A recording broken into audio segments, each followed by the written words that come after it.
vamos a hablar sobre la enseñanza de cinco madres de la Biblia que nos traen enseñanzas. Algunas van a servirnos de buenos ejemplos, otros de malos ejemplos, pero vamos a extraer algunas enseñanzas. Las madres, muchas tienen cosas en común, ¿no? A veces escuchamos frases de las madres como diciendo, ¿no? Si te tirás de un puente, como es, vos también te vas a, si fulanito se tira un puente, ahí va, vos también te vas a tirar. O esa frase un tanto proféticas como ya vas a ver cuando llegues a casa, cosas así, ¿no? De que son medio moneda común en todas las madres. Pero vamos a ver que en estas madres vamos a encontrar cosas en común con nuestras madres, pero también van a haber cosas que nos van a dejar de enseñanza y que tal vez nos van a recordar cosas también. Y para arrancar, vamos a hablar de Jocabed. Capaz que por nombre no la tienen tanto, pero esta es la madre, a ver si cambió ahí va, la madre de Moisés.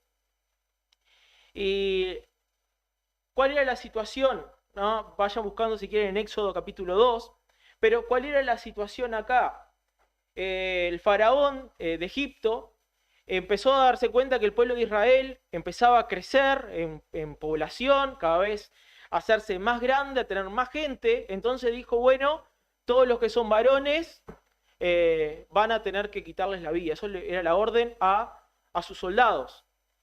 Y entonces estaban buscando entre las mujeres hebreas, cuando había una embarazada, bueno, si tenía un bebé, si este era varón, tenían órdenes las parteras de dar aviso. Y las parteras, bueno, sabemos la historia que en muchas casas daban a entender que nacían más mujeres que realmente lo que estaban naciendo. Pero acá vemos la situación de que la madre de Moisés tuvo que buscarle la vuelta, digamos, porque nació un varón. Vamos a ver en Éxodo 2, 1 al 4. Dice, un varón de la familia de Leví fue y tomó por mujer a una hija de Leví, la que concibió y dio a luz un hijo, y viéndole que era hermoso, le tuvo escondido 3 meses. Pero no pudiendo ocultarle más tiempo, tomó una arquilla de juncos y la calafateó con asfalto y brea, y colocó en ella al niño y lo puso en el carrizal de la orilla del río, y una hermana suya se puso a lo lejos para ver lo que acontecería. Eh, Primero, ¿no? Vemos que esta madre lo ocultó 3 meses. Yo creo que ocultar a un niño recién nacido 3 meses no debe ser tarea fácil, con los llantos que pueda tener, todo, cómo hizo, seguramente tuvo que ingeniárselas de alguna manera para que no fuera descubierto este niño. Pero, o tal vez lo estaban haciendo pasar como que era niña de alguna manera. Pero bueno, ella lo trató de ocultar 3 meses. Pero si venían los soldados a revisar y se dan cuenta que era un niño, esto se iba a complicar. Entonces ya no estaba pudiendo más sostener esta ocultación, digamos, de su hijo. Entonces idea un plan. Y es armar como una especie de barquito chico y lo iba a colocar en las aguas del Nilo. Eh, Así que yo me lo imagino a Jocabed allí tratando de armando, probando, flota, no se hunde. Le tengo que poner más brea, buscando la forma, ¿no? De que quedara perfecto esa arquilla, como le llama acá la escritura, para que pudiera flotar y su hijo pudiera estar, bueno, por lo menos lo más a salvo posible. ¿Qué vemos acá? Que esta madre hizo todo lo posible, todo lo que estaba a su alcance para que su hijo estuviera bien. Hizo lo más que podía. Ideó un plan, lo trató de esconderlo, dijo, bueno, lo que puedo hacer es esto, lo voy a tratar de que la arquilla esté lo más perfecta posible, que él pueda flotar, que su hermana lo cuide hasta donde lo pueda ver, y después quedaba la segunda parte, confiar y depender en Dios. Descansar en Dios, como hablábamos, ¿no? Cantábamos recién, en tu poder está mi fortaleza, descanso en ti. Eh, y esas dos enseñanzas que nos deja Jocabed, hacer todo lo posible y lo que está a su alcance por el bien de su hijo y después entender que un día habrá que dejarlo en las aguas del Nilo y confiar en el cuidado de Dios. Jocabed no podía controlar las corrientes del Nilo, no estaba en sus manos, no estaba en sus manos qué iba a pasar, quién lo iba a encontrar, si alguien lo iba a encontrar, no podía controlarlo, pero sabía que Dios, que podía descansar en que Dios, de alguna manera, se iba a hacer cargo. Y conocemos el resto de la historia. Fue encontrado por la hija de Faraón. Y bueno, toda madre sueña con construir un puerto seguro, pero tarde o temprano descubre que está criando hijos para navegar ríos que ella no podrá controlar.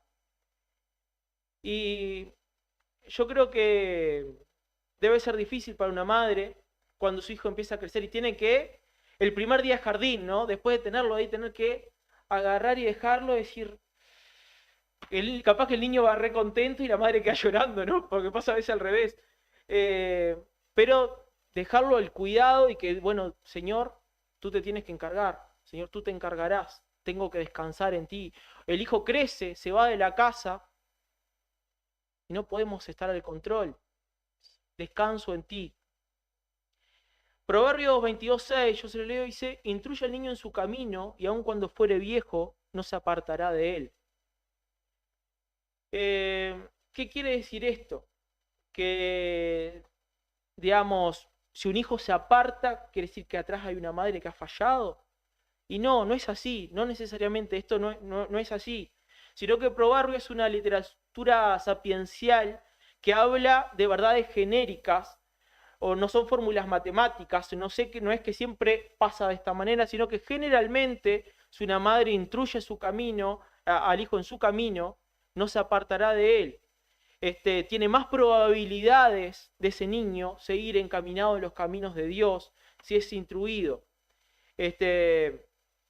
Pero Jocabed nos enseña también que para todos los ámbitos de nuestra vida tenemos que depender de Dios. Y vamos ahora después ver con otro ejemplo de que estamos creando no posesiones, sino que son personas individuales, que ellos van a tener sus propias decisiones.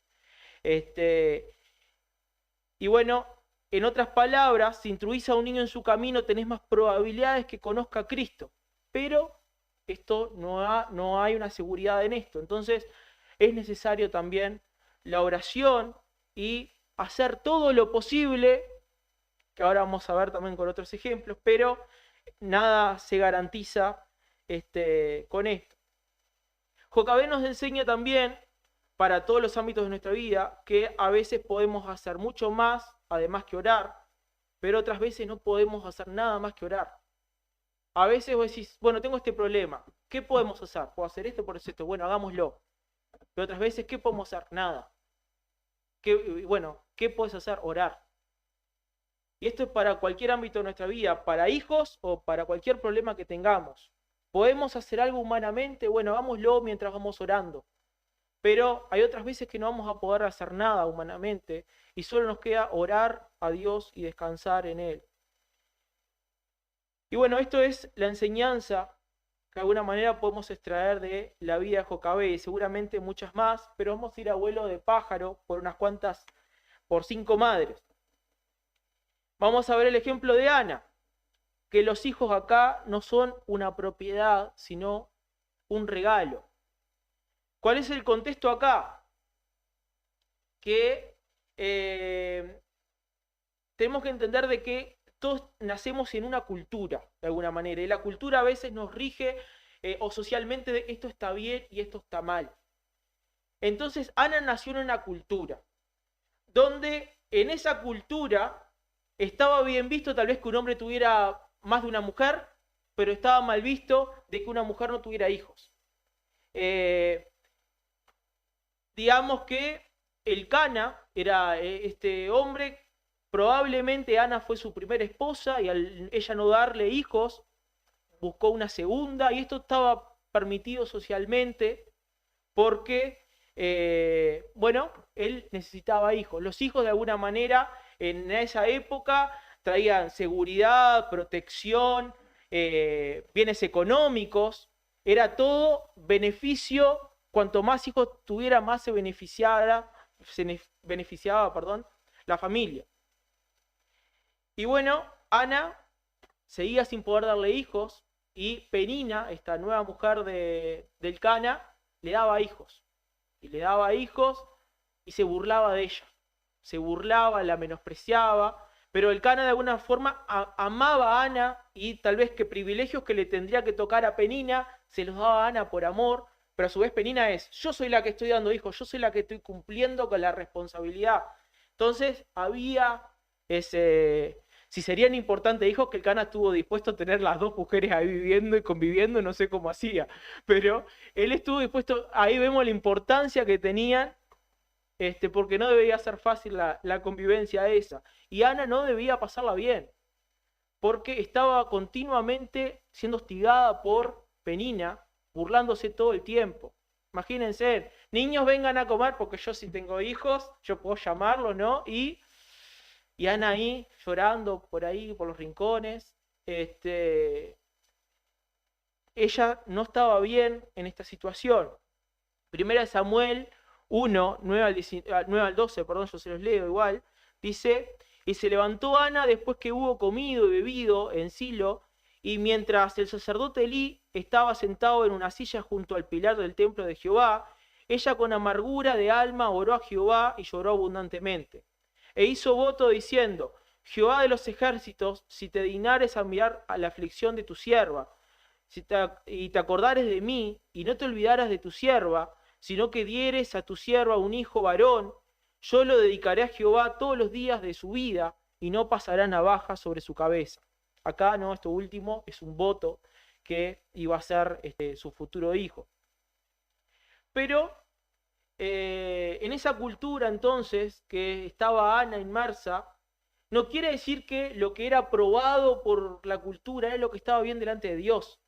Había cosas que no estaban bien, pero era lo que la cultura, digamos, un poco presionaba a que fuera así. Y en esa cultura no tener hijos era vergüenza, humillación, sensación de inutilidad. El no tener hijos para un hombre en esa época también era, pero Penina estaba cumpliendo esa función y se burlaba de Ana.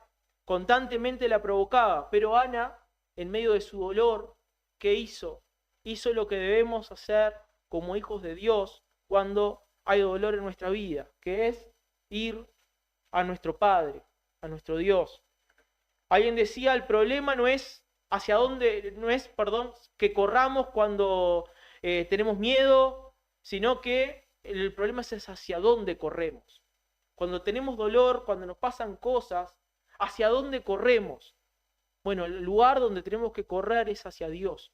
Y Ana fue lo que hizo. Ana llevó su dolor a Dios y rindió su deseo de tener hijos a Él.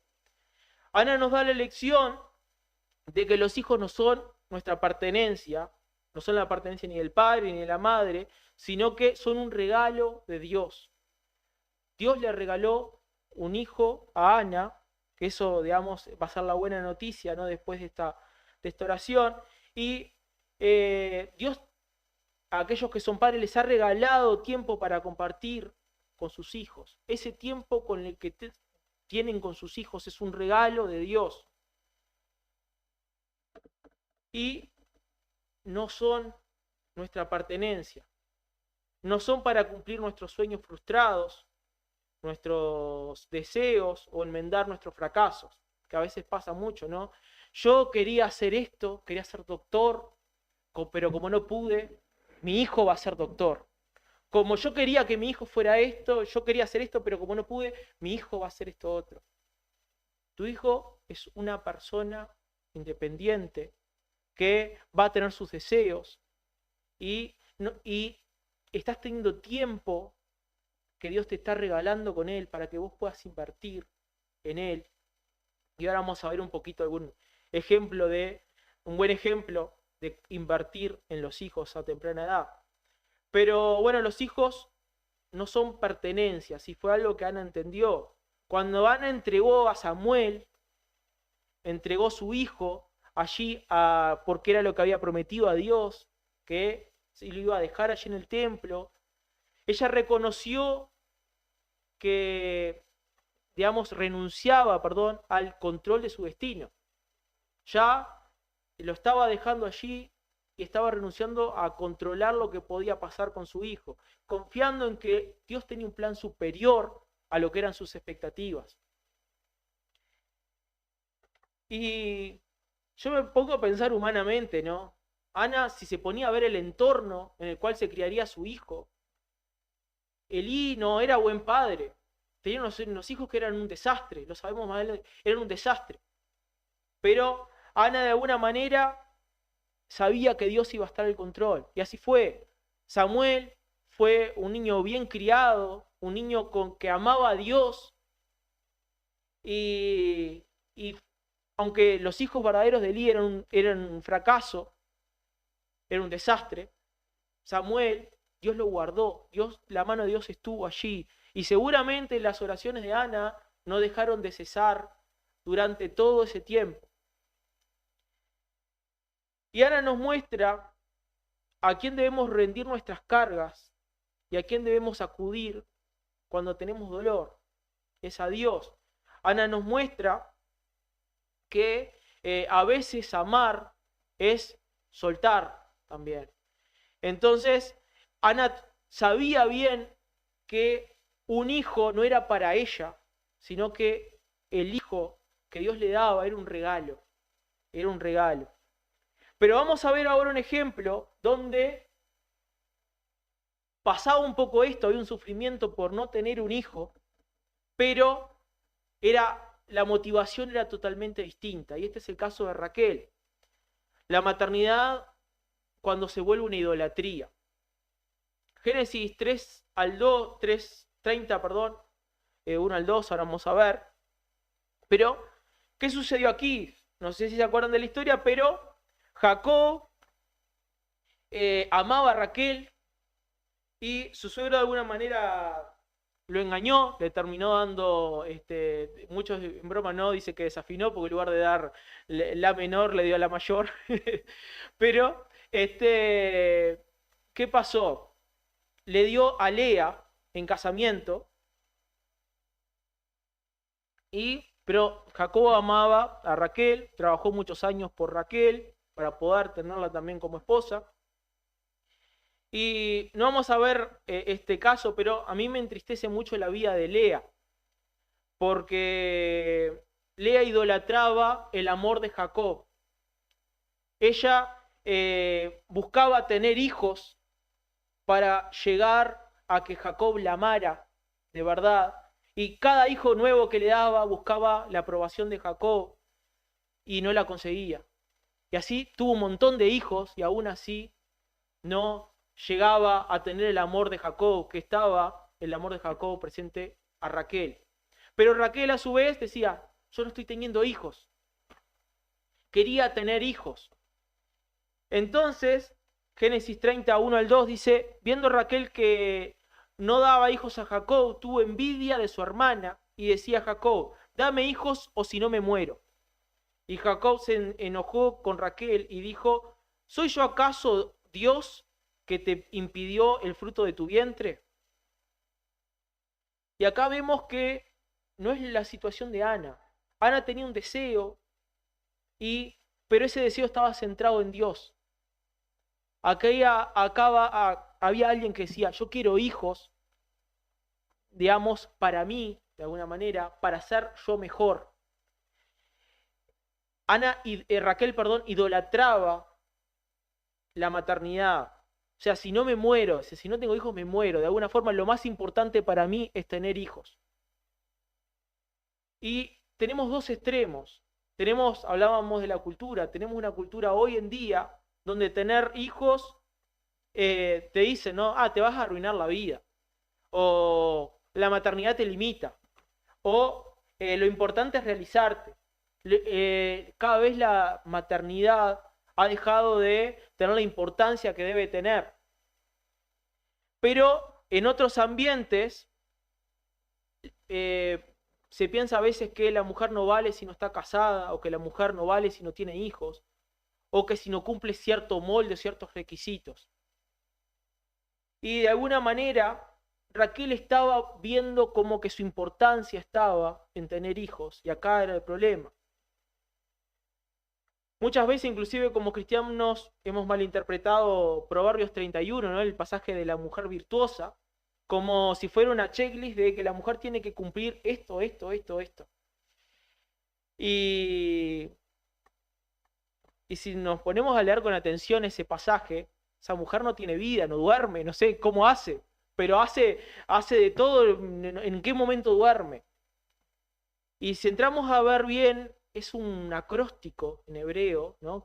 Con cada letra que se forma, es un pasaje poético que servía para inspirar de alguna manera, pero no para que fuera una checklist que nosotros dijéramos, te falta esto, te falta esto otro. Y este pasaje en realidad entonces no debe ser una carga. Allí está la sabiduría en que todo Proverbios está presente personificándose. Acá se personifica en una mujer que brinda cuidado y protección a su familia. Raquel estaba, digamos, esta cultura que decía tenés que tener hijos, de alguna manera, ella la estaba idolatrando. Para ella, creer que, digamos, que al tener un hijo iba a alcanzar la felicidad o iba a ser mejor por tener hijos. Pero algo que tenemos que tener bien claro como hijos de Dios, que el valor de las mujeres no está en los hijos, no está en el esposo, sino que está en Cristo. Si sos una hija de Dios, tu valor no te lo da Cristo, no te lo da tu esposo, te lo da Cristo. Tus hijos, perdón. Creo que ahí no te lo dan tus hijos, no te lo dan tu esposo, te lo da Cristo. ¿Y cuántas veces decimos, cuando me pase esto o aquello, ahí voy a estar bien? Y si no, no habrá otra forma. Idealizamos cosas a veces en nuestra vida, ¿no? Cuando yo logre esto, ahí voy a estar bien. Cuando yo logre esto otro, ahí voy a estar bien. Cuando yo alcance aquel trabajo, cuando yo logre y mudarme a aquella ciudad, cuando yo logre tantas cosas. Pero tener a Dios debería ser el tesoro más preciado en nuestra vida. Es lo que realmente nos debe llenar y dar sentido. Y todo lo demás es secundario. Sí hay cosas que nos afectan, sí hay cosas que nos duelen, pero lo que realmente nos debe llenar, lo que nos debe dar satisfacción es conocer a Cristo como nuestro Salvador. Y vamos a ver una madre más, una madre y una abuela, que es el caso del ejemplo de Eunice y Loida. La espiritualidad de una generación es semilla para la siguiente. Acá Pablo hablándole a Timoteo, ¿no? 2 Timoteo 1:5, yo se los leo, dice, trayendo a la memoria la fe no fingida que hay en ti, la cual habitó primero en tu abuela Loida y en tu madre Eunice, y estoy seguro que en ti también. Pablo reconoce que la fe de Timoteo no surgió de la nada, de alguna manera, sino que esa fe estaba presente en su madre y anteriormente estaba presente en su abuela. Y esto nos deja lecciones, que la espiritualidad de una generación es semilla para la siguiente. O sea, a veces detrás dicen, hay un dicho, ¿no? Detrás de cada hombre hay una gran mujer. Y a veces hay el papel de madre pasa invisible en muchos casos, pero a veces hombres que han hecho grandes cosas ha sido porque ha habido una madre atrás. Hombres y mujeres que han hecho grandes cosas ha sido porque hay una madre atrás. Hay una madre atrás pendiente de los detalles, pendiente del cuidado, pendiente de sembrar valores y sembrar la palabra de Dios a sus hijos. Y esto fue lo que hizo Eunice y con la ayuda de su abuela Loida. Que acá también tenemos que ver otra cosa interesante. La influencia de las abuelas sigue siendo muy importante para sus nietos. A veces decimos, los abuelos están para malcriar. No, los abuelos también están para influir para bien en sus nietos. Y esto fue, y Loida seguramente no fue una competencia con Eunice, sino que supo cuál era su lugar, muy seguramente, y por eso entre las dos formaron un equipo para poder instruir a Timoteo en el camino de Dios. Y aprovecharon el tiempo, no lo desperdiciaron. Ellos no esperaron a que Timoteo fuera grande para enseñarles la verdad, sino que lo hicieron desde la infancia, dándoles todo el conocimiento necesario para que algún día, con todas estas herramientas, Timoteo conociera a Dios como su Salvador personal. No podían controlar eso. Timoteo no era su pertenencia, como veíamos, ya no podían hacerlo salvo a la fuerza, pero la idea era: conocer a Dios, te doy todas las herramientas para que conozcas a Dios. Y eso fue lo que hicieron estas dos mujeres, aprovecharon el tiempo. Y ellas no buscaban formar un buen ciudadano, o un buen trabajador. Sí, tal vez sí, pero antes que todo querían que su hijo conociera a Dios. Y invirtieron su mayor tiempo en esto. Antes de haber un pastor llamado Timoteo, hubo una madre y una abuela formando su corazón.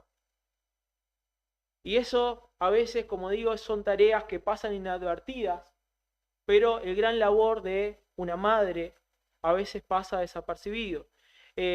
Timoteo no solo escuchó acerca de Dios, sino que muy seguramente lo vio reflejado en su casa, lo vio reflejado en cómo actuaba su madre, en cómo actuaba su abuela, en cómo vivían.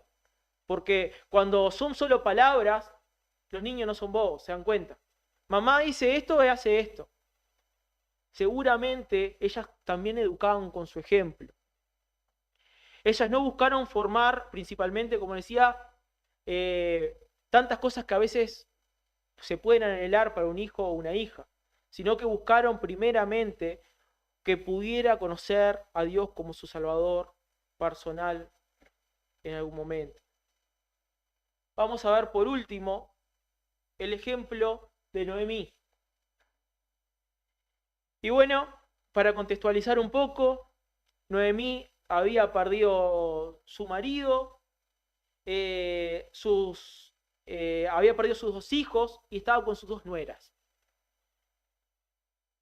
Y en Ruth, capítulo 1, vamos a ver del 15 al 16, vamos a ver que Noemí de alguna manera quiere, como ellas tenían la responsabilidad culturalmente, tanto Ruth como Orfa, las dos nueras, de cuidar de Noemí. Era como su responsabilidad cultural, de alguna manera, de cuidarla. Pero Noemí, sabiendo lo que se iban a tener en un futuro, que iban a ir a una tierra que como extranjeras no iban a ser bien del todo bien recibidas, y la salvación para ellas en esa cultura iba a ser casarse de vuelta, y no iba a ser fácil. Y Noemí de alguna forma las quiere liberar de esta responsabilidad. Y dice el versículo 15 al 16, y Noemí dijo: he aquí tu cuñada se ha vuelto a su pueblo, o sea, Orfa se había ido, y a sus dioses, vuelve tú tras ella. Respondió Ruth: no me ruegues que te deje y me aparte de ti, porque a donde quiera que tú fueres, iré yo, y donde quiera que vivieres, viviré. Tu pueblo será mi pueblo, dice, y tu Dios, mi Dios. Bueno, Noemí, siendo la suegra de Ruth en realidad, tuvo como una maternidad espiritual para con Ruth. Ruth prefirió quedarse con ella antes que ir con su verdadera familia. Noemí impactó la vida de Ruth de forma que estaba dispuesta a ir a una tierra donde no iba a ser tarea fácil para ella acompañar a Noemí allí. Y Noemí, sin proponerse no voy a tener el ministerio no. Pero de alguna manera fue de gran influencia para Ruth. Eso nos muestra que la influencia espiritual muchas veces y de la forma más profunda se da en la convivencia diaria, ¿no? ¿Qué pasa? por unas cosas que las cosas que decimos, pero cuando aprieta la situación, cuando se complica la cosa, ¿cómo actúa? ¿Cómo actúa esta persona? Bueno, Ruth estaba viendo cómo actuaba Noemí en cada situación de la vida. Y ella estaba en una situación deprimente, Noemí. No era fácil. Había perdido a sus hijos, estaba desesperanzada, a su esposo también, y se sentía vacía, ella misma lo dice. Pero aún así seguía apuntando a personas a Dios, porque vemos que Noemí decía, tiene constantemente presente el nombre de Jehová en sus palabras.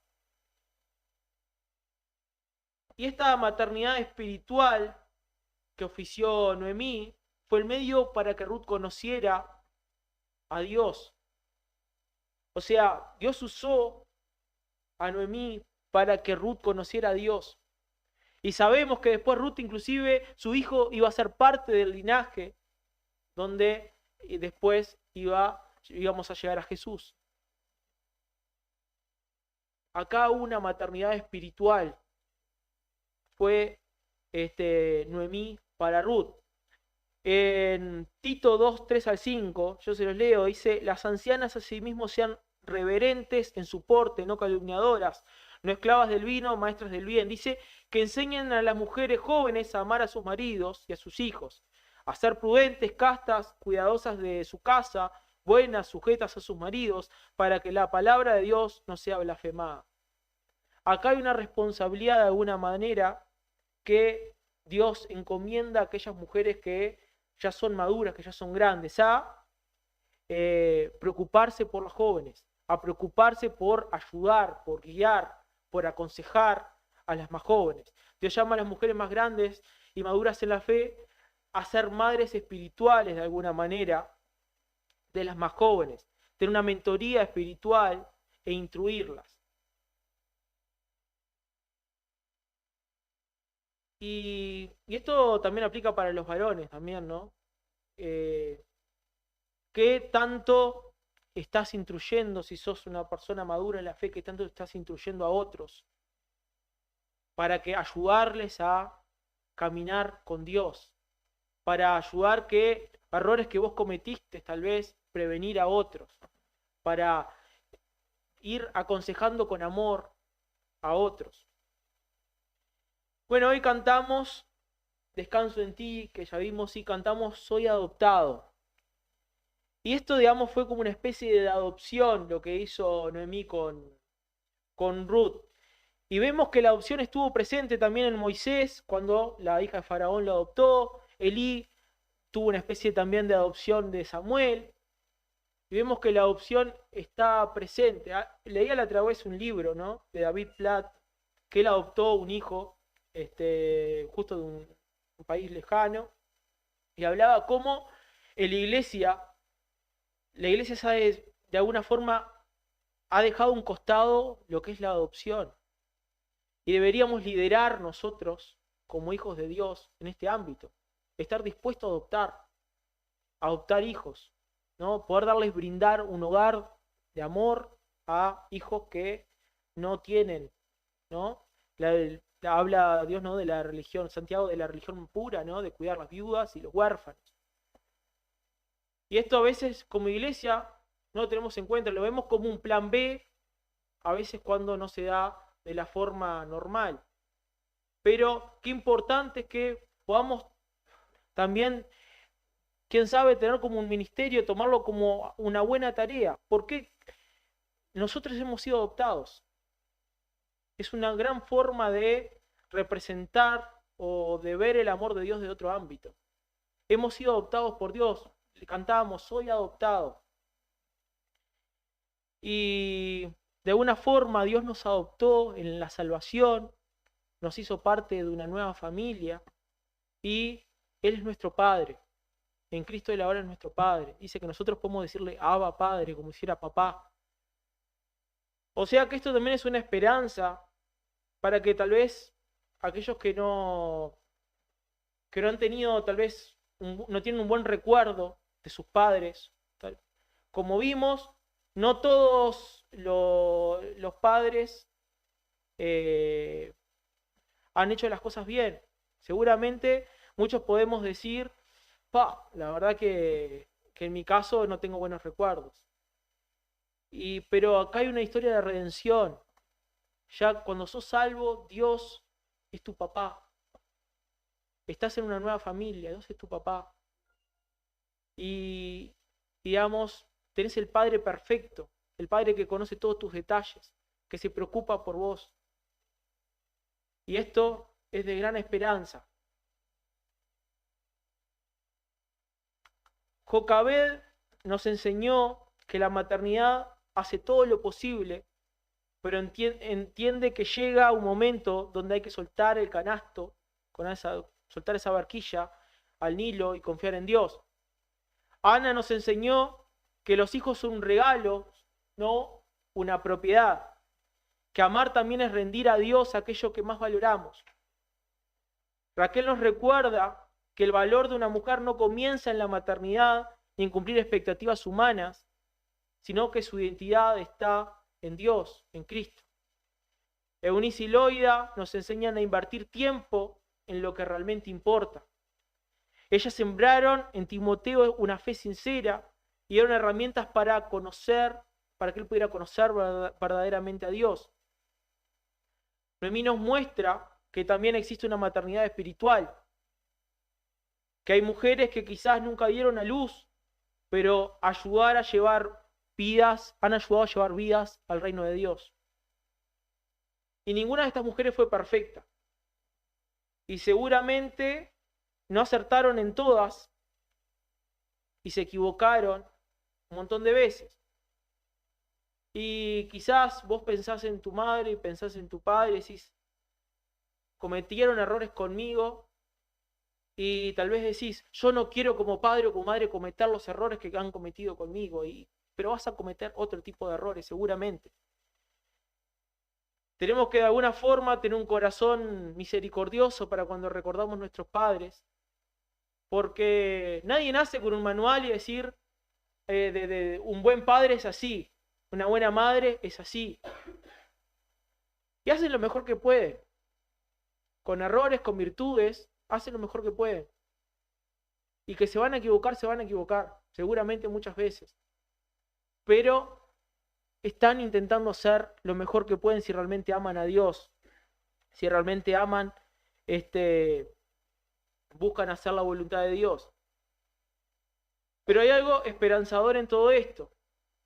Dios nunca pidió perfección, sino que pidió fidelidad. Dios quiere que, como madre, como padre, los cristianos sean fieles. Y obviamente lo hago desde un lugar que ustedes decir, vos no sos padre, vos que sabés. Bueno, de un lugar humilde. Y cuando una madre hace todo lo que está a su alcance para amar, formar, cuidar y enseñar y acercar a sus hijos a Dios, puede descansar. Ha sido fiel. Porque llega un momento donde toda madre como Jocabed termina teniendo que largar esa arquilla en el río y decir, y solo le queda orar. Y puede aconsejar, puede llegar, pero ahora le toca al nene, a la nena que se enfrenta a la vida. Y ahí que demuestre lo que esos valores que se trató de implantar, bueno, va a tener que sacar a relucir todo eso que se le ha enseñado. Y aunque no se pueda controlar las corrientes de este mundo, de las aguas, de ese Nilo, se puede confiar en las manos de Dios, que Dios está al cuidado, Dios está al control. Porque no existe un lugar más seguro para dejar una vida que las manos del Señor. Dios nos ayude a realmente